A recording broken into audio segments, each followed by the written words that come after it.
What's going on, everybody? I hope you are doing well. Today we're going to be taking a full tour of my police motorcycle. So this is my 2017 police model Road King, Harley Road King. Now I'm sure you're wondering, and probably one of the most popular questions is going to be, so I'm going to just answer it now, is this beefed up? Is this engine beefed up for police work? No, it's not. It's the stock standard, I think it's a Milwaukee 8 or something like that engine, okay? I'm no engine expert, but yeah, 1700 something cc. So if you're curious about that, about 111 foot-pound of torque or something like that. Yeah, it's not the fastest thing in the world, but it does the job. It gets the job done. Where do we begin? I guess we'll start from the front and we'll work our way back. All right, so you got your standard features are obviously going to be your speedometer, your RPM gauge, you know, your on and off switch, your turn signal indicator here, fuel cap, fuel gauge, phone holder, you know, on and off switch, start switch, turn signals, right?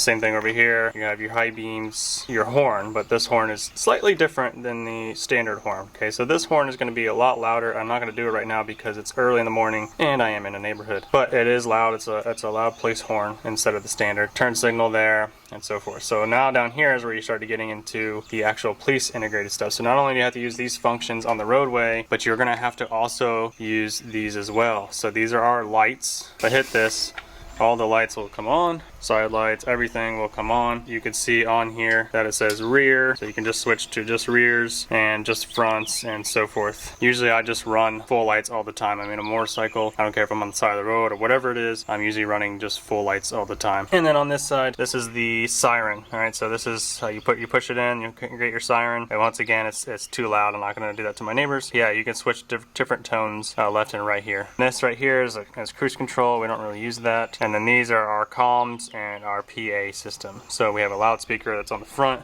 goes through this. We could use that to holler at some people, let them know that we need to pull into a parking lot or whatever it is. And then our other one is going to be our comm system. So it hooks up to our headset on our helmet, which I'll show you in a little bit. It hooks up to that, and that way we could just click here, then we can start talking on the radio. Okay, so this right here is our stalker system. This is the screen, has a couple different functions on it. If you're curious about radar and laser and things like that, I will post the video up here. You guys can go check that out so you can get all kinds of information on how these things work, because I'm not going to get into that, but I'm going to show you that we have the interface here. This is where the plate is. I'll turn it on. It's actually picking up that car right there. So I'll turn that off for a minute. This is how you switch the different functions between it, different antennas and so forth. I have it on both antennas. Where are the antennas? Come around to the front, and they're right here. So this is the front antenna, and then if you come to the back, you have one on the back right there. So yep, so you can get front and back speed going on. Obviously throttle, clutch. This is a hydraulic clutch if you're curious. Cool feature that we add to our motorcycles, or anybody can really add to their motorcycle, but we add to ours, is this fan here. So this fan will suck the heat away from the engine and shoot it out to kind of help keep the engine cool and keep yourself cool when you're sitting in it all day. So that's a really nice feature. I really like that. We do take very good care of our motorcycles, but some things are unavoidable, like this from our motor boots. All right, we're gonna move on down. Seat. So there's a riser on the back there. Why do I put a riser? To lift my seat up and forward? Because the way we ride these bikes, you want to be sitting very, very forward on the motorcycle to have full control of this thing. So we ride these bikes really hard in a sense. We lean these bikes as far as they can lean and cut turns as tight as you can cut them. So I can take this motorcycle, and I'm not trying to be braggadocious or whatever, but I can take this motorcycle, lean it in a circle, and carve a perfect circle with the step plate over here in the ground. Worked really hard to get to that level. You go through a 2-week motor class, and it is the hardest class in law enforcement. You can ask around. Anybody that's done it and has even done a hardcore SWAT school says that they would never want to go through a police motorcycle school again. And I technically went through it twice, because I went through a basic motorcycle school and then I went through an instructor school. So basically you become a police motorcycle instructor. You have to basically do everything over again while instructing it. You switch roles and so forth. But yeah, so I've gone through a lot of training to get to the skill level that I'm at. There's motorcycle competitions and so forth, and if you've never been to a police motorcycle competition, I really suggest that you go check one out. So if you know there's one local nearby, go check it out. You'll be amazed at how these guys ride these motorcycles. It's really cool. They're usually at Harley dealerships. So check your local Harley dealership, see if anything's going on. Check your local police departments if you know they have motor unit, and see if they're posting anything about it. Yeah, anyways, let's get back to the tour of the motorcycle. So behind that seat riser, I keep my raincoat I don't always keep my glasses here, they're just there for now. But you never know when the rain is going to surprise you. You want to always have that on your motorcycle. Alright, so saddlebags. This is my right saddlebag. This is probably my most used saddlebag, where I keep everything that I use pretty much on a daily basis. So in here, right now I have a bottle of water. I usually always have a bottle of water in here, so that's fine. I have my gloves, so I'm usually wearing these, but keep those in there when I'm not. This is a laser. These are actually our new ones. If you watch my video, I'm using an old laser that we had. These are our new ones. I really like these. Nice, small, compact, and they're a little bit magnified, so that's really cool. This is a jump box because Harleys, and they die. So like if you're on a traffic stop for a long time and you just have your lights on, or you're blocking a scene or something like that, yeah, we can't really leave these Harleys on because it'll drain the battery like that. So we have jump boxes. I have a couple cleaning things in here, like this is just like a window cleaner, and then I have a black detailing stuff with rags because we are constantly cleaning and wiping off our motorcycles. We like to keep them nice and pretty, as you can tell. Yeah, it's a constant thing that we're doing to keep up with these motorcycles. I have a boonie hat in here. This is for days that we're out on training days at the range. A nice boonie hat, nice brimmed hat, something good to have along with sunscreen. So that is pretty much that section there. I don't really have anything else in here. I have a couple of envelopes with information on them for police work and some statutes and stuff like that book in there. Other than that, that's pretty much what I keep in there. There's always a bunch of waters in here. Keep me hydrated, and yeah. Alright, so this is the other side, and this is where I keep extra rags. I always have rags on me. Double sanitizing wipes, you just never know. This is a medical kit. I have my vest here, so if I'm on a roadside crash or something like that, I will keep this on me because you want to be seen. There's another rag down there, it's like a dirty rag. Extra pair of handcuffs in here, just in case you need them, but most importantly, if you ride police motorcycles and you don't know this trick yet. When we ride these motorcycles like we ride, there's a spring down here for the kickstand. Now when you're riding and carving a lot and it digs into the ground, these eventually break and pop off and you have to switch them out. And when this happens roadside, you want to be quick about it. So a cool little trick is once that pops out, you can take your new spring, put it in the base of the holder there on the bike, and then take your handcuff open and you take the rest of it and pull it, stretch it out, and put it in the hole that's right there. Pops right in and you're done. You're ready to go. You can set that back up. A lot of old school guys will actually unbolt this right here and then put the spring on, and that takes way too long. This is super fast, so I suggest just keeping an old pair of handcuffs on you so you can get that done nice and easy. So you're welcome. And this right here is a rifle holder. Short barrel rifle sits here, typically locked in place, and I also lock this box as well for safety. But that is actually in my safe at my house right now, so it's not on the motorcycle. But yeah, that's the left side. And this right here is called a pizza box because it looks like, you know, you can deliver your pizza in it.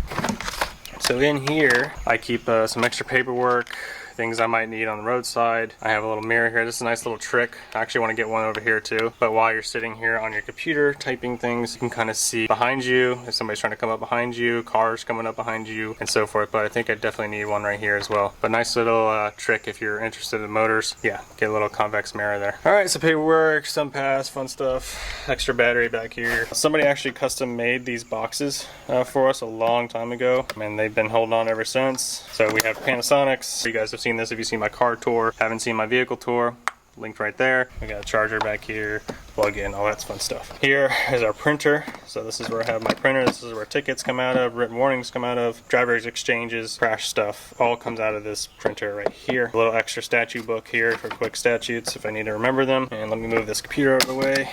So in here, this is our internet box here. How we connect to the internet. I have some clear glasses in case I ever get stuck riding at night or I have to leave early in the morning. I have some ibuprofen in case I get headaches out on the road, and there's an extra spring like I just spoke about. Down here I have some challenge coins and some stickers for the kiddos. I won't show you those because they show where I work and I can't show you that. Extra batteries for our lasers. They use the Surefire 123A batteries. Hand sanitizer because, you know, reasons. Lip balm, sunscreen, whatever. You're out on the motorcycle in the sun, you should really be wearing sunscreen. Skin cancer is no joke. Alright, so move this aside. I have a couple extra tools in here and stuff like that. But these are tuning forks. These are used to tune the radar, which I use every day. And that's pretty much all I keep back here. Just a couple extra tools and stuff. But yeah, that's all I really need on the motorcycle. And then back here you have some more lights. These are standard equipment here. But then we have these lights on the back. And these little lights that pretty much constantly stay on, just to let you know, hey, it's the police. More lights on the side here. Before we get ahead of ourselves in the lights, this is the Reinhardt Racing exhaust. Kind of an upgrade, just to give us a little louder tone, because if you're loud, then you're seen, right? So kind of a safety thing. Here is a little plug. This is how we charge the rear battery. And the back there, I always want to keep that charged because that charges our laptop. Lights here on this side, these are running lights, so these are always on. Turn the bike off, they shut off. Yeah, those are just constantly on when you're running the bike and so forth. Then when you hit the actual emergency lights, these will come on, and all the other ones that I'm going to show you. So moving along, there's no real lights in this general area here. It just moves right up to the front. So you have side lights here to help you clear intersections, as well as these side lights here. And then on the front, these are emergency lights, as well as these are emergency lights. And then you have emergency lights right here as well. Running lights and sirens on a motorcycle is a lot more intense than running it in a vehicle. So you have to be extra careful on these because people extra don't see you. Something might be different than something that maybe you're used to on your motorcycle or seeing on motorcycles is usually there's only one shifter. This is a dual shifter, I think it's called. But basically to shift up, you push your heel on this, and to shift down, you push down on this. It's a little confusing to some people, but it doesn't take long to get used to, and it's actually really nice, especially for police work. You might be curious about this. We make our own little plaques with nicknames on them. Now, nobody really calls me Matador anymore, not as much. When I first got on the motor unit, when I was training, I would draw out the bike sometimes, and the bike would actually kind of chase me still. So then hence I got the name Matador. So yeah, when you're training and learning how to ride these bikes, you often drop them, and that's how you learn how to ride them. You don't crazy drop them, you don't destroy them. These bikes actually can be dropped pretty decently and still be just fine. They have, you know, these crash bars and everything. Probably see some scuff right there, yeah, from it being dropped on the side. They get scraped down here a lot, but other than that, it does pretty well. You can actually end up dropping these quite a few times and they'll be fine. So yeah, that's how basically I got the name Matador. My real name's right there, obviously covered it up, you know, reasons. And so you might also notice that it says investigator. Now what does that mean? Well, investigator is the title that they ended up giving us because we investigate traffic homicide investigations as well. So not only are we a motor unit who enforces traffic laws, we also enforce traffic crashes. I would say enforce, but we take traffic crashes and we also take serious traffic crashes. So anything that involves death or serious injury that could lead to death, we're going to be responding to that crash. So this is why we can alternate between vehicles, because our equipment for those big crashes are in our actual patrol vehicle. So hence why we're called investigators and not just simply officers. But I still go by officers. I'm not offended by being called officer. So yeah, cool. So last but not least, this is my helmet.